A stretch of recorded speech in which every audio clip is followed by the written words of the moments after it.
Hi students, this is K. Mujakar, lecturer in commerce. In previous video, we have discussed about the climate for entrepreneurship. In this video, we can discuss about the environment for entrepreneurship. Before going to discuss this video, please subscribe my channel and like, share and comment it. Due to sharing this video to many number of students, they will get benefited. Of course, మనం previous వీడియోలో మనము entrepreneurship యొక్క climate అంటే వారి యొక్క వాతావరణం కానీ ఏ విధంగా ఉంటుందని మనము డిస్కస్ చేసినాము. ఈ వీడియోలో ఎంటర్‌ప్రెన్యూర్‌షిప్ యొక్క ఎన్విరాన్మెంట్ ఏ విధంగా ఉంటుంది, ఎన్విరాన్మెంట్ ఫర్ ఎంటర్‌ప్రెన్యూర్‌షిప్ ఏ విధంగా ఉంటుందని మనము డిస్కస్ చేస్తాం. ఫస్ట్ ఆఫ్ ఆల్ ఏమిటంటే socio economic environment. Socio economic environment అంటే వీడు ఎలాంటి బ్యాక్గ్రౌండ్ నుంచి వచ్చినాడు. ఫర్ ఎగ్జాంపుల్ మనం చెప్పుకోవచ్చు సోషియో ఎకనామిక్ ఎన్విరాన్మెంట్ అంటే లైక్ కల్చరల్ కానీ, అంటే టేస్ట్ అండ్ ప్రిఫరెన్సెస్ కానీ, లేకపోతే what ever it may B, వాడి యొక్క సోషియో ఎకనామిక్ ఎన్విరాన్మెంట్ ఏ విధంగా ఉంటుంది, వాడి యొక్క ఆర్థిక వ్యవస్థ ఏ విధంగా ఉంటుంది, వాడు ఏ విధంగా ఎంటర్‌ప్రెన్యూర్‌షిప్ని ఇక్కడ వచ్చి ఒక సెటిల్ ఏ విధంగా హ్యాండిల్ చేయగలుగుతున్నాడు అని just we are discussing what is about his previous environment. Environment. ఇప్పుడు ఫర్ ఎగ్జాంపుల్ ప్రతి ఎంటర్‌ప్రెన్యూరు చెప్పుకోవాలంటే ప్రతి ఎంటర్‌ప్రెన్యూర్ ఏదో రిచ్ పీపుల్ నుంచి రావాల్సిన పని లేదు కదా, టాలెంట్ ఉన్నా రావచ్చు, అవునా? ఫర్ ఎగ్జాంపుల్ ఇప్పుడు రిలయన్స్ కానీ, అంబానీ కానీ, ఇలా ప్రతి ఒక్కరు అంటే టాటా చైర్మన్ కానీ, వీళ్ళందరూ సీఈఓస్ కానీ ఎక్కడో నుంచి ధనవంతుల నుంచి రావాల్సిన పని లేదు. మనకు తెలిసిందే వాళ్ళు ఎలాంటి సిచ్యువేషన్ నుంచి, ఇప్పుడు సుందర్ పిచ్చయ్య కానీ వాట్ ఎవర్ ఇట్ మే, వాళ్ళ ఎన్విరాన్మెంట్ ఏమి, వాడి యొక్క బ్యాక్గ్రౌండ్ ఏమిటి, ఏ విధంగా ఈ పొజిషన్కి వచ్చినారు అంటే ఇక్కడ మనం చెప్పుకోవాల్సింది ఇక్కడ ఏమిటంటే ప్రస్తుతం టాపిక్లో ప్రతి ఎంటర్‌ప్రెన్యూర్‌షిప్ ఎన్విరాన్మెంట్ ఏ విధంగా ఉంటుంది, వాడి యొక్క బ్యాక్గ్రౌండ్ ఎఫెక్ట్ ఏమి, వాడి ఫ్యామిలీ బ్యాక్గ్రౌండ్ ఏమి, వాడి కల్చరల్ ఏమి, వాడు ఏ విధంగా ఎలాంటి ప్లేస్ ఉంది, వాడి ఎడ్యుకేషన్ క్వాలిఫికేషన్స్ ఏమి, వాడి క్యాస్ట్ ఏ విధంగా ఉంటుంది, వాడి ఫైనాన్షియల్ స్టెబిలిటీ ఏ విధంగా ఉంటుంది, ఇంకా వాడికి సపోర్టింగ్ ఫెసిలిటీస్ ఏమి, ఇంకా వాడి యొక్క మోటివేషన్ ఏంటి, పర్సనాలిటీ అండ్ పర్సనల్ స్కిల్ ఏ విధంగా ఉంటుందని మనం ఇక్కడ డిస్కస్ చేస్తాం. ఇక్కడ సోషియో ఎకనామిక్ ఎన్విరాన్మెంట్ అంటే ఆర్థిక వ్యవస్థ వాడిది ఏ విధంగా ఉంటుంది, వాడి ఎంటర్‌ప్రెన్యూర్‌షిప్ రావడానికి కారణం ఏంటి, ఈ విధంగా we can discuss about the like taste and preferences, లేకపోతే కల్చరల్ యాక్టివిటీ, లేకపోతే లొకేషన్ కానీ, ప్లేసెస్ కానీ. ఇప్పుడు మనది సౌత్ ఇండియా, అలా కాకుండా నార్త్ ఇండియాలో వాడి యొక్క ఎన్విరాన్మెంట్ ఏ విధంగా ఉంటుంది, వాడి ఎంటర్‌ప్రెన్యూర్‌షిప్ యొక్క ఆర్థిక వ్యవస్థ ఏ విధంగా ఉంటుంది, వాడు మిడిల్ క్లాసా లేకపోతే హై రిచ్ పీపుల్లా, ఈ విధంగా మనము చెప్పుకోవచ్చు. నెక్స్ట్ స్టాండర్డ్ ఆఫ్ ఎడ్యుకేషన్, వాడి యొక్క ఎడ్యుకేషన్ క్వాలిఫికేషన్స్ ఏంటి. ఇప్పుడు మనం చెప్పుకోవాలంటే ప్రతి ఎంటర్‌ప్రెన్యూర్‌కి హై లెవెల్ క్వాలిఫైడ్ అవ్వాల్సిన అవసరం లేదు. కాకపోతే ఒక మేనేజర్‌కి కానీ, లేకపోతే ఒక ఎంటర్‌ప్రెన్యూర్‌గా అపాయింట్ అవ్వడానికి compulsory certain type of educational qualifications is required. కాకపోతే ఎంటర్‌ప్రెన్యూర్‌కి ఎడ్యుకేషనల్ క్వాలిఫికేషన్స్ పెద్దగా అవసరం లేదు. అఫ్కోర్స్ కావాల్సిందే ఎంతవరకు వాడికి బ్యాలెన్స్ చేసే అంత, అంటే వాడు డీలింగ్ సిచ్యువేషన్స్ని, అంటే మార్కెటింగ్ సినారియోస్ని ఈ విధంగా హ్యాండిల్ చేసే కెపాసిటీ కూడా చాలు. అంటే ఎడ్యుకేషన్ను వాడు high level background of education ఉన్నా ఓకే, లేకున్నా కూడా ఓకే, కాకపోతే జస్ట్ వాడు ఒక స్టాండర్డ్ ఆఫ్ ఎడ్యుకేషన్ ఉంటే చాలా అనమాట. అంటే ఆ ఎంటర్‌ప్రెన్యూర్‌షిప్‌కి ఏ విధంగా ఉంటుంది, వాడి యొక్క స్టాండర్డ్ ఆఫ్ ఎడ్యుకేషన్ ఏ విధంగా ఉంటుంది, అర్థమవుతుందా? ఎస్ఎస్సీనా లేకపోతే పీహెచ్‌డీ గ్రాడ్యుయేటా, whatever it may be. ఇంకా వాడికి టెక్నికల్ నాలెడ్జ్ ఉంటే కూడా నేను ఏమంటానంటే ఒక ఎంటర్‌ప్రెన్యూర్‌షిప్‌కి ఒక టెక్నికల్ నాలెడ్జ్ ఉన్నా చాలు. ఒక టెక్నాలజికల్ పరంగా వాడికి ఇన్నోవేటివ్ క్రియేటివ్ థాట్స్ ఉన్నా చాలా ఆటోమేటిక్‌గా he can get succeeded. Next చెప్పుకోవాలంటే ఫైనాన్షియల్ స్టెబిలిటీ ఏ విధంగా ఉంటుంది. ఇప్పుడు ఫర్ ఎగ్జాంపుల్ వాడు పూర్ నుంచి వచ్చినాడా, లేకపోతే మిడిల్ క్లాసా, లేకపోతే అప్పర్ మిడిల్ క్లాసా, లేకపోతే రిచ్ పీపుల్, వాడి యొక్క స్టెబిలిటీ ఏమి, వాడి యొక్క ఫైనాన్షియల్ స్టెబిలిటీ ద్వారా ఎంటర్‌ప్రెన్యూర్‌షిప్‌కి ఏ విధంగా గ్రోత్ అయినాడు, లేకపోతే వాడు ఎంటర్‌ప్రెన్యూర్‌షిప్ రావడానికి ఎవరు ఫైనాన్షియల్‌గా వాడికి స్టేబుల్ సపోర్ట్ ఇచ్చినారు, లేకపోతే వాడు ఇలా సోషియో ఎకనామిక్ ఎన్విరాన్మెంట్, వాడికి స్టాండర్డ్ ఆఫ్ ఎడ్యుకేషన్, మంచి టెక్నికల్ నాలెడ్జ్ ఉండడం ద్వారా ఫైనాన్షియల్ స్టెబిలిటీ గవర్నమెంట్ అందించిందా, లేకపోతే వాడికి స్నేహితులు సపోర్ట్ చేసినారా, లేకపోతే వాడికి ఫ్యామిలీ సపోర్ట్ చేసినారా, వాడికి ఫైనాన్షియల్ స్టెబిలిటీ ఏంటి, వాడి యొక్క ఎన్విరాన్మెంట్ ఏంటి, వాడి యొక్క సిచ్యువేషన్ ఏంటి అని మనము చెప్పుకోవచ్చు. కొందరు మిడిల్ క్లాస్ ఉండొచ్చు. లేకపోతే ఇప్పుడు నేను చెప్పినాను చాలా సార్లు మీకు, ఒక ఎంటర్‌ప్రెన్యూర్ నార్మల్ మిడిల్ క్లాస్ లెవెల్‌లో ఉంటాడు. ఎంటర్‌ప్రెన్యూర్‌షిప్ డెవలప్‌మెంట్ సెల్స్ ప్రతి యూనివర్సిటీస్‌లో ఉన్నాయి. ఆఫ్‌కోర్స్ మనకు తెలిసిందే. ఇప్పుడు సపోర్ట్ చేయడానికి. ఇంకోటి కూడా మీకు చెప్పాలనుకున్నాను. ఏందంటే ఇప్పుడు మనకి ఇంకోటి కూడా ఇన్ఫర్మేషన్ ఏమి తెలిసిందే. ఆల్‌మోస్ట్ ఆల్ స్కిల్ యూనివర్సిటీ కూడా మనకి రావడానికి పెండింగ్‌లో ఉంది. ఒకవేళ స్కిల్ యూనివర్సిటీ వచ్చినా గానీ ఇప్పుడు నెక్స్ట్ ఇప్పుడు న్యూ ఎడ్యుకేషన్ పాలిసీలో మనము 4 ఇయర్స్ ఎడ్యుకేషన్, 4 ఇయర్స్ గ్రాడ్యుయేషన్ మనం పెడుతుండడానికి కూడా కారణం ఏంటి? కేవలం స్కిల్ డెవలప్‌మెంట్ చేయడానికే. అలా ఇక్కడ కూడా మనం ఫైనాన్షియల్‌గా స్టెబిలిటీ ఉండడం వలన, టెక్నాలజికల్‌గా ఉండడం వలన నీ దగ్గర అమౌంట్ లేకపోయినా, నీ దగ్గర ఇన్నోవేటివ్ థాట్స్ ఉంటే చాలనమాట. ఆటోమేటిక్‌గా ఈడీసీఎల్‌లో నీ యొక్క ఇది ప్రూవ్ చేసుకుంటావు. ఆటోమేటిక్‌గా ఫైనాన్షియల్ స్టెబిలిటీ. లేకపోతే నువ్వు middle class, what ever it may B stressful reasons అని మనము చెప్పుకోవచ్చు. నెక్స్టు పొలిటికల్ స్టెబిలిటీ ఏ విధంగా ఉంటుంది? ప్రతి ఎన్విరాన్మెంట్ ఆఫ్ ఎంటర్‌ప్రెన్యూర్‌షిప్‌కి పొలిటికల్‌గా స్టెబిలిటీ ఉండకపోవచ్చు. కొందరికి ఉండొచ్చు, కొందరికి ఉండకపోవచ్చు. లేకపోతే వాడు మంచి గ్రోత్ అయ్యి పొలిటికల్‌గా స్టెబిలిటీ తెచ్చుకోవచ్చు. ఇప్పుడు ఫర్ ఎగ్జాంపుల్ రిలయన్స్ అప్పుడు స్థాపించేటప్పుడు ప్రత్యేకంగా పొలిటికల్ లెవెల్ స్టెబిలిటీ ఉండకపోవచ్చు. ఇప్పుడు ఏమవుతుంది ఆటోమేటిక్‌గా ఇప్పుడు వాడి యొక్క ఎన్విరాన్మెంట్ బాగుంటుంది కాబట్టి ఆ యొక్క ఎంటర్‌ప్రెన్యూర్‌షిప్‌కి ఆటోమేటిక్‌గా వాడికి పొలిటికల్ స్టెబిలిటీ కూడా ఉంటుంది. ఆటోమేటిక్‌గా ఏదైనా బిల్స్ మూవ్స్ చేయడం కానీ, ఎక్స్‌చేంజెస్ జరగడం గానీ, ఎక్స్‌పోర్ట్, ఇంపోర్ట్స్ పాలిసీస్ జరగడం గానీ, వాటెవర్ ఇట్ మే బి. ఇంకా గవర్నమెంట్ పాలిసీస్ మనం చెప్పుకోవాల్సిన పని లేదు. కొన్నిసార్లు ఇంకోటి మనది మిక్స్డ్ ఎకానమీ కాబట్టి కొన్నిసార్లు ప్రైవేట్ తయారు చేసేది గవర్నమెంట్‌కి నచ్చదు. లేకపోతే గవర్నమెంట్ తయారు చేసేది ప్రైవేట్‌కి యాక్సెప్టెన్స్ ఉండదు. ఇలా ఏదో ఒక గవర్నమెంట్ పాలిసీస్ గానీ, అంటే ఇంకా చెప్పుకోవాలంటే గవర్నమెంట్ పాలిసీస్ అంటే వాడికి సబ్సిడీస్ ప్రొవైడ్ చేయడం ఎంటర్‌ప్రెన్యూర్‌షిప్‌కి. ఇంకా సబ్సిడీస్ కాకుండా ఇంకా మంచి టాక్సేషన్ బెనిఫిట్స్ ఇవ్వడము, స్పెషల్ ఎకనామిక్ జోన్స్ ఇవ్వడము. ఏదైనా సరే గవర్నమెంట్ పాలిసీస్ అంటే ఎంటర్‌ప్రెన్యూర్‌షిప్‌కి సంబంధించింది. అంటే వాడికి ఏ విధంగా సపోర్టింగ్ ఇవ్వడము, ఈ విధంగా మనము చెప్పుకోవచ్చు. Next caste and religious affiliation అంటే వాడి క్యాస్ట్ ఇప్పుడు మనకు తెలిసిందే. ఇప్పుడు ప్రెజెంట్ మెయిన్ ఏమిటంటే ఇక్కడ స్కోపు క్యాస్ట్ అనేది చాలా ఇంపార్టెంట్ అయిపోయింది. క్యాస్ట్ అండ్ రిలీజియస్ అఫిలియేషన్ అనేది ఇప్పుడు చాలా ఇంపార్టెంట్ అయిపోయింది. ఇప్పుడు మనకు తెలిసిందే. ఇప్పుడు కాంపిటీటివ్ ఎగ్జామ్స్‌లో గాని క్యాస్ట్ టాలెంట్‌ని టాలెంట్‌ని ఎవరు ఇప్పుడు నమ్ముతున్నారు గనక కేవలం క్యాస్ట్ అండ్ రిలీజియస్ అఫిలియేషన్ ఉంది. ఇక్కడ కూడా ఎంటర్‌ప్రెన్యూర్‌షిప్‌లో కూడా కేటగరీస్ ఉండొచ్చు మేబీ సమ్‌టైమ్స్. ఇప్పుడు ఈడీసీఎల్‌లో నువ్వు ప్రెజెంట్ చేసేటప్పుడు నీ క్యాస్ట్ కేటగరీ బేస్ అయ్యి నీకు ఫండ్స్ రావచ్చు. ఇప్పుడు ఫర్ ఎగ్జాంపుల్ బీసీకి ఒక 10,00,000 ఇచ్చినాడంటే, ఓసీకి ఒక 5,00,000 లేకపోతే ఎస్సీ, ఎస్టీకి ఒక 20,00,000 ఈ విధంగా కూడా ఉండొచ్చు. లేకపోతే ఒక కాస్ట్ వాడి రిలీజియస్ అఫిలియేషన్ నేను చెప్పినాను కదా! వాడి యొక్క ఎన్విరాన్మెంట్ ఏ విధంగా ఉంటుంది, వాడి సోషియో ఎకనామిక్ ఎన్విరాన్మెంట్ వాడి ఎడ్యుకేషన్ అదే విధంగా ఎక్కడ కూడా మనము వాడి యొక్క రిలీజియస్ అఫిలియేషన్స్ ఏముంది కూడా మనము చెప్పుకోవచ్చు. ఎందుకంటే ఇది క్యాస్ట్ అండ్ రిలీజియస్ అఫిలియేషన్ ఎందుకు చెప్పుకోవాలంటే మనము ఇప్పుడు ఉండే సొసైటీ అలాంటిది. ఇప్పుడు కంపల్సరీ మనము ఈ క్యాస్ట్ అండ్ రిలీజియస్ అఫిలియేషన్ మనము డిస్కస్ చేయక అనేది తప్పదు. Next availability of supporting facilities. అంటే ఒక ఎన్విరాన్మెంట్ ఆఫ్ ఎంటర్‌ప్రెన్యూర్‌షిప్‌కి ఏ విధంగా సపోర్టింగ్ ఫెసిలిటీస్ ఉంటుంది మనకు తెలిసిందే. ఒకటి పేరెంట్స్ సైడ్ నుంచి సపోర్ట్ రావచ్చు. ఇంకా ఫ్రెండ్స్ నుంచి సపోర్ట్ రావచ్చు. లేకపోతే పార్ట్నర్స్ నుంచి సపోర్ట్ రావచ్చు. లేకపోతే వాడే రిచ్ పీపుల్ ఉంటే అక్కడి నుంచి వాడికి సపోర్టింగ్ ఫెసిలిటీస్ రావచ్చు. ఇంకా నేను చెప్పుకునేది పరంగా నేను సపోర్టింగ్ చెప్తున్నా. అంటే ఒకవేళ రిచ్ పీపుల్ ఫైనాన్షియల్ స్టేబుల్ ఉంటే వాడి మదర్స్ నుంచి రావడము. లేకపోతే ఇంకా వాడు ఇన్నోవేటివ్‌గా ప్రూవ్ చేసుకున్నట్టయితే గవర్నమెంట్ నుంచి సహాయ నిధులు కావడము. ఇలా ఏ విధంగా సపోర్టింగ్ ఫెసిలిటీస్ ఫైనాన్సే కాదండి. ఇంకా మనం ఏదైనా చెప్పుకోవచ్చు. సప్లై ఆఫ్ రా మెటీరియల్స్ చెప్పుకోవచ్చు. లేకపోతే మంచి వీడికి కమ్యూనికేషన్ బ్యాక్‌గ్రౌండ్ గానీ, మంచి కాంపిటీటివ్‌లో మంచి నేమ్ ఉంది. మంచి గుడ్ విల్ ఉందనుకుందాము. లేకపోతే ఫారిన్ నుంచి మంచి సపోర్టింగ్ ఫెసిలిటీస్ రావడం, మంచి ఇన్నోవేటివ్ మెషినరీస్ రావడము.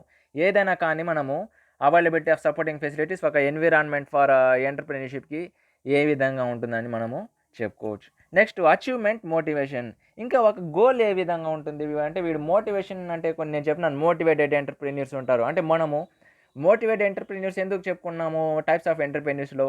ఇప్పుడు ఎంటర్‌ప్రెన్యూర్ అంటే నీ దగ్గర టాలెంట్ ఉంది. నువ్వు ఫైనాన్షియల్‌గా స్టెబిలిటీ లేకపోతే నువ్వు ఎట్లా బిజినెస్ అనేది స్టార్ట్ చేస్తావు? కంపల్సరీ మనం స్టార్ట్ చేయడానికి చాలా కష్టం. ఎంత టాలెంట్ ఉన్నా ఇప్పుడు ఉండే జనరేషన్‌లో మనము అమౌంట్ లేకపోతే we can't do anything. Course we can't do anything. ఏదైనా సరే ఇక్కడ కూడా ఒక మోటివేషన్ అంటే ఈడీసీఎల్‌లో చెప్పుకున్నట్టయితే వీడి యొక్క ఇన్నోవేటివ్ ప్రూవ్ అయిందనుకోండి వీడి యొక్క ప్రాజెక్టు. అంటే మనము ఇంకోటి కూడా మనం చెప్పుకోవచ్చు. ఇప్పుడు ఫర్ ఎగ్జాంపుల్ ఒక ఎంటర్‌ప్రెన్యూర్ ఉన్నాడు. నేను ఒక ఓకే. నేనే ఒక ఎంటర్‌ప్రెన్యూర్. నేను ఇన్నోవేటివ్‌గా ప్రూవ్ చేసుకున్నానంటే, నాకు మోటివేషను గవర్నమెంట్ ఏ విధంగా అయినా ఇవ్వచ్చు నాకు. అంటే ఫండ్స్ పరంగా సబ్సిడీస్ ఇవ్వచ్చు నాకు. టాక్సేషన్ బెనిఫిట్స్ ఇవ్వచ్చు. ఈ స్పెషల్ ఎకనామిక్ జోన్స్‌లో ఇవ్వచ్చు. లేకపోతే వరల్డ్ ట్రేడ్ ఆర్గనైజేషన్స్ ప్రకారం ఈ విధంగా నాకు టాక్సేషన్ తగ్గించొచ్చు. ఎందుకు ఇలా మోటివేషన్ అంటే మీకు తెలిసిందే. మోటివేషన్ ద్వారా చాలా లాభాలున్నాయి. ఎంప్లాయ్‌మెంట్ ఆపర్చునిటీస్ ప్రొవైడ్ చేస్తాడు. ఒక ఎంటర్‌ప్రెన్యూర్ ఒక బ్యాక్వర్డ్ ఏరియాలో బిజినెస్ పెట్టినట్టయితే సెవరల్ బెనిఫిట్స్ ఉన్నాయి మనకి. రిసోర్సెస్ త త ఐ మీన్ రిసోర్సెస్ ఆప్టిమమ్‌గా యుటిలైజ్ చేసుకుంటాడు. ప్లస్ ఆ యొక్క రిసోర్సెస్‌ని ఆప్టిమమ్‌గా యుటిలైజ్ చేసుకోవడం ద్వారా ఎంప్లాయ్‌మెంట్ ఆపర్చునిటీస్ అనేది ప్రొవైడ్ చేయడం జరుగుతుంది. తద్వారా అందరూ ఇన్‌కమ్ అనేది ట్రాన్సాక్షన్స్ జరుగుతా ఉంటుంది. దాని ద్వారా అట్లే మనకి జీడీపీ ఇంక్రీజ్ కావడం గానీ, లేకపోతే పర్ క్యాపిటా ఇన్‌కమ్ ఇంక్రీజ్ అవ్వడం గానీ, తద్వారా నేషనల్ ఇన్‌కమ్ ఇంక్రీజ్ అవ్వడం గానీ, తద్వారా అలా ఇంక్రీజ్ అయినట్టయితే మన యొక్క కంపెనీ ఆర్ మన యొక్క కంట్రీ గ్రోత్ డెవలపింగ్ నుంచి డెవలప్డ్ కంట్రీస్‌కి గ్రోత్ అవ్వడం గానీ, ఇంకా మనం చెప్పుకోవాలంటే ఇన్‌ఫ్లేషన్ తగ్గడము, ఇంకా మన యొక్క రూపీ వాల్యూ పెరగడము, ఏ విధంగా అయినా సరే. అంటే నేను చెప్తున్నానంటే వాడి యొక్క అచీవ్‌మెంట్ మోటివేషన్ ఏంటి? మనం ఏ విధంగా ఎన్విరాన్మెంట్ ఫర్ ఆ యొక్క ఎంటర్‌ప్రెన్యూర్‌షిప్‌కి ఏ విధంగా మోటివేషన్ ఉంటుంది? వాడు ఏ విధంగా గ్రోత్ అయ్యి ఉంటాడు? అని మనము చెప్పుకోవచ్చు. ఇంకా చెప్పుకోవాలంటే పర్సనాలిటీ అండ్ పర్సనల్ స్కిల్. అంటే వాడి పర్సనాలిటీ అంటే ఇక్కడ గ్లామరస్ నేమ్ అండ్ ఫేమ్ కాదండి. వాడి కెపాసిటీ ఏ విధంగా ఉంటుందని. వాడి కెపాసిటీ ఏ విధంగా ఉండాలంటే మనకు తెలిసిందే. స్టంట్స్ లాగా ఉండాలి. అంటే he is nothing but should be a real hero. He should be ఇన్‌స్పైరర్. And దానికి మోటివేషనల్ అది అండి పర్సనాలిటీ ఏంటంటే. నాట్ ఏదో గ్లామరు ఈ విధంగా కాదండి. జస్ట్ వాడి యొక్క కెపాసిటీ ఏ విధంగా ఉంది. ఇప్పుడు థ్రిల్లింగ్‌గా ఉంది. ఇప్పుడు 'సుందర్ పిచ్చయ్య' చూసేడానికి ఏ విధంగా ఉంటాడండి? ఒక నార్మల్‌గా స్పెట్స్ ఏసేసినట్టు ఉంటాడు. అక్కడ పర్సనాలిటీ చూస్తున్నామా? లేదు. వాడి యొక్క క్రేజ్ ఏ విధంగా ఉంది? అంటే వాడి యొక్క గ్రోత్ ఏమైంది? వాడి పర్సనల్ స్కిల్ ఏ విధంగా ఉందో మనము చెప్పుకోవచ్చు. ఇక్కడ నెక్స్ట్ కొన్ని ఎన్విరాన్మెంటల్ ఫ్యాక్టర్స్ మనం డిస్కస్ చేస్తామంటే. ఈ ఎన్విరాన్మెంటల్ ఫ్యాక్టర్స్ కనుక మనం డిస్కస్ చేసినట్టయితే ఆటోమేటిక్‌గా మీకు ఇక్కడ ఈ ఎన్విరాన్మెంట్ ఫర్ ఎంటర్‌ప్రెన్యూర్‌షిప్ చెప్పుకున్నట్టు ఈ సోషియో ఎకనామిక్ ఎన్విరాన్మెంట్ కానీ, స్టాండర్డ్ ఆఫ్ ఎడ్యుకేషన్ ఏమి, ఫైనాన్షియల్ స్టెబిలిటీ అని మీకు ఇంకా కొంత క్లారిటీగా అర్థమవుతుంది. ఇక్కడ ఎన్విరాన్మెంటల్ ఫ్యాక్టర్స్ మనం కొన్ని డిస్కస్ చేస్తాం. Entrepreneurship is not influenced by a single factors but is the outcome of the interaction of combination of various environmental factors. ఇప్పుడు నేను ఇప్పుడే చెప్పినాను. ఒక ఎంటర్‌ప్రెన్యూర్‌షిప్ అంటే ఏదో ఒకటి నుంచి రావడం కాదు. వాడికి చాలా నేను చెప్పినాను కదా! ప్రాబ్లమ్స్ ఆఫ్ ఎంటర్‌ప్రెన్యూర్స్‌లో వాడు ఒక్కటని కాదు. సెవరల్ లింక్స్ ఉంటాయి. ఇక్కడ కూడా ఒక ఎంటర్‌ప్రెన్యూర్‌షిప్ అనేది చెప్పుకునేసరికి ఒక సింగిల్ ఫ్యాక్టర్ అనేది కాదు. ఏమన్నా మనము కేవలము ఇప్పుడు 5 ఫ్యాక్టర్స్ ఆఫ్ ప్రొడక్షన్ ఉంది. కేవలం ఒక ఫ్యాక్టర్ ఆఫ్ ప్రొడక్షన్ అని మనం చెప్పేసి స్టార్ట్ చేయగలమా? చాలా కష్టం. కంపల్సరీ ల్యాండ్ ఉంటే లేబర్ ఉండాలి. లేబర్ ఉంటే ల్యాండ్ లేబర్ ఉంటే క్యాపిటల్ ఉండాలి. క్యాపిటల్ ఉంటే ఆర్గనైజేషన్ ఉండాలి. ఆర్గనైజేషన్ సక్సెస్‌ఫుల్‌గా రన్ చేయాలంటే టెక్నాలజీగా ఉండాలి. ఇందులో ఏ ఒక్క ఫ్యాక్టర్ మిస్ అయినా కూడా ఏ విధంగా ఉంటుంది? చాలా కష్టం. ఇక్కడ మనము ఫ్యాక్టర్స్ ఆఫ్ ప్రొడక్షనే చెప్పుకోవాల్సిన పని లేదు. ఎన్విరాన్మెంటల్ ఫ్యాక్టర్స్ అంటే. ఇంకా ఇక్కడ మనం చెప్పుకోవాలంటే ఇంటర్నల్ ఎన్విరాన్మెంటల్ ఫ్యాక్టర్స్ చెప్పుకోవచ్చు.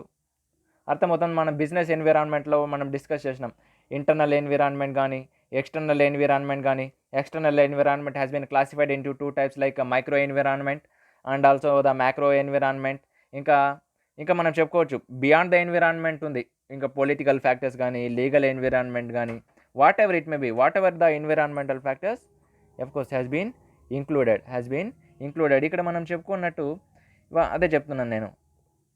Not only the financial factors అదే ఇంటర్నల్ కానీ, ఎక్స్టర్నల్ ఎన్విరాన్మెంట్ కానీ, ఫ్యాక్టర్స్ ఆఫ్ ప్రొడక్షన్ కానీ ఏదైనా తీసుకోండి మీరు. అంటే నేను ఒక్క మాటలో ఏం చెప్తానంటే ఒక సింగిల్ ఫ్యాక్టర్‌తో ఇన్‌ఫ్లూయెన్స్ అనేది కాదు ఎంటర్‌ప్రెన్యూర్‌షిప్. అంటే it is the outcome of the interaction. అంటే సెవరల్ అంటే అంతా కంబైన్ అయ్యి ఇప్పుడు ఫర్ ఎగ్జాంపుల్ మనం ప్రొడక్షన్‌లో ఇన్పుట్ ఇస్తాం. ఇన్పుట్ ఇస్తేనే కదా అవుట్‌పుట్ రావడానికి. ఇప్పుడు for example think another example also. If you are manufacturing are any product, you are not giving only the few raw materials to it. You are giving many raw materials. Then only after that raw materials it moves into the work in progress. After work in progress, automatically it leads to the production process. Like for example, like iron and steel industry, or including that primary sector or industrial sector, or of these both sectors.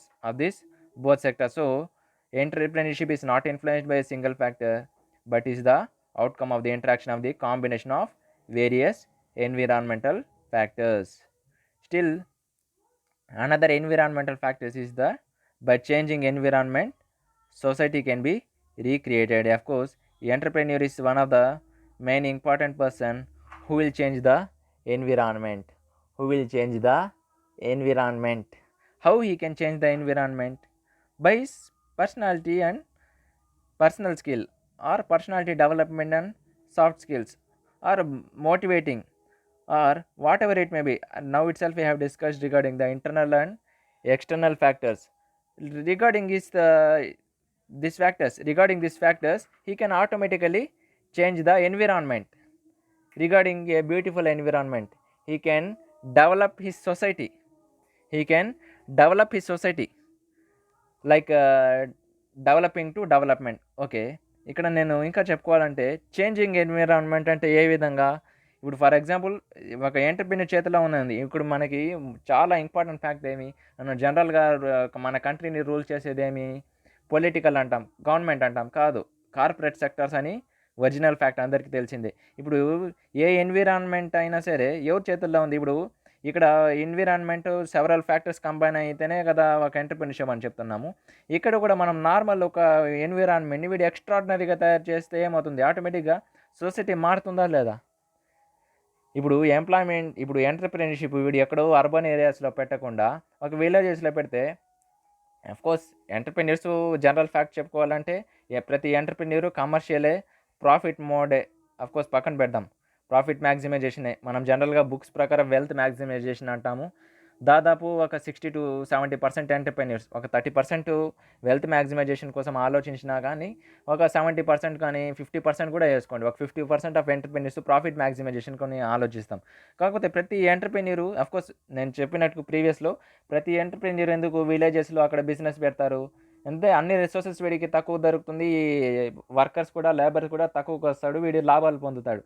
కాకపోతే ఒక మాట మనం ఏం ఆలోచించుకోవచ్చు, ఒక పాజిటివ్గా ఆలోచించుకోవాలంటే ఒక entrepreneur ఎవరైనా సరే, వాడు 100% ఆఫ్ ఎంటర్‌ప్రెన్యూర్స్ ఒక బ్యాక్వర్డ్ ఏరియాలో పెట్టినట్టయితే ఆటోమేటిక్‌గా ఏమవుతుంది?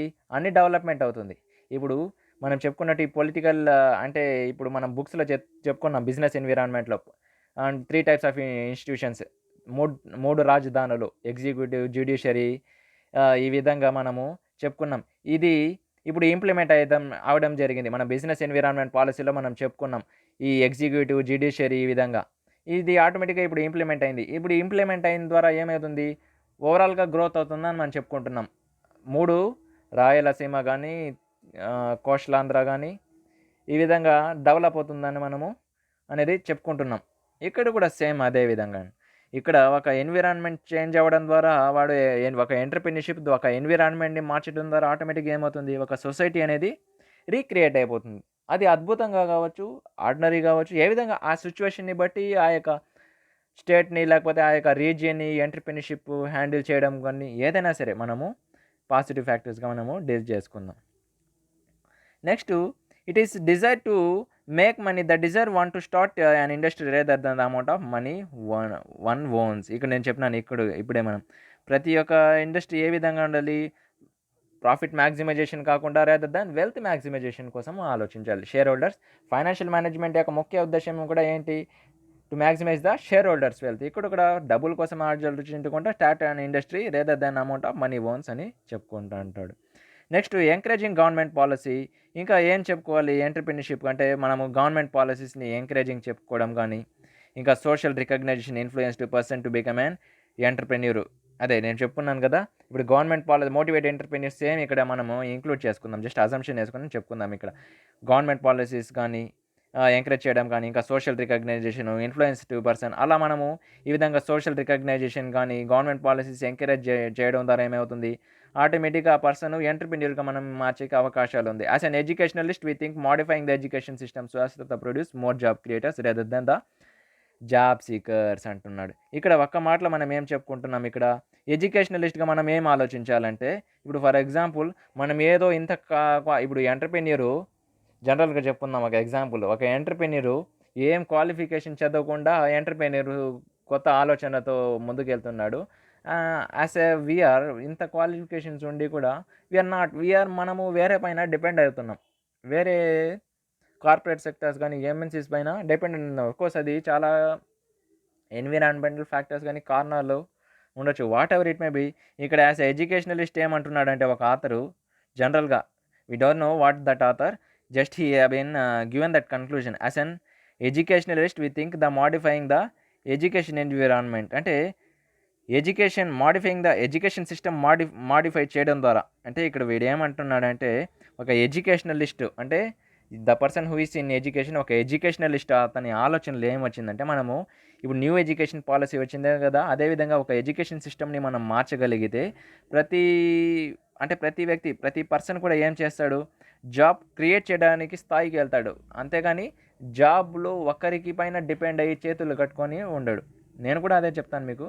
యాజ్ ఎ ఎడ్యుకేషనలిస్ట్ నేను కూడా ఒక ఎడ్యుకేషనలిస్ట్గా నేనేం చెప్తానంటే ఒక ఎడ్యుకేషన్ సిస్టమ్ని అఫ్కోర్స్ పొలిటికల్ రిస్ట్రిక్షన్స్ కానీ ఏ విధంగా ఉన్నాయి అది ఎడ్యుకేషన్ సిస్టమ్స్ ఎప్పుడు మారుతాయో కానీ మనకు తెలియదు. కానీ నేను ఒకటి మాత్రం చెప్తున్నాను, మీరు మాత్రం compulsory you should become the more job creators rather than the job seekers. అంటే మీరు ఎవరిపైన డిపెండెన్సీ ఉండకండి, మీరు ఇండిపెండెంట్గా ఉండండి, హార్డ్ వర్క్ చేయండి. Whatever it may be. మీరు బిజినెస్ స్టార్ట్ చేస్తారో ఏ విధంగా అయినా చేయండి, definitely you should do very hard work. All the best and thank you for watching. Thank you.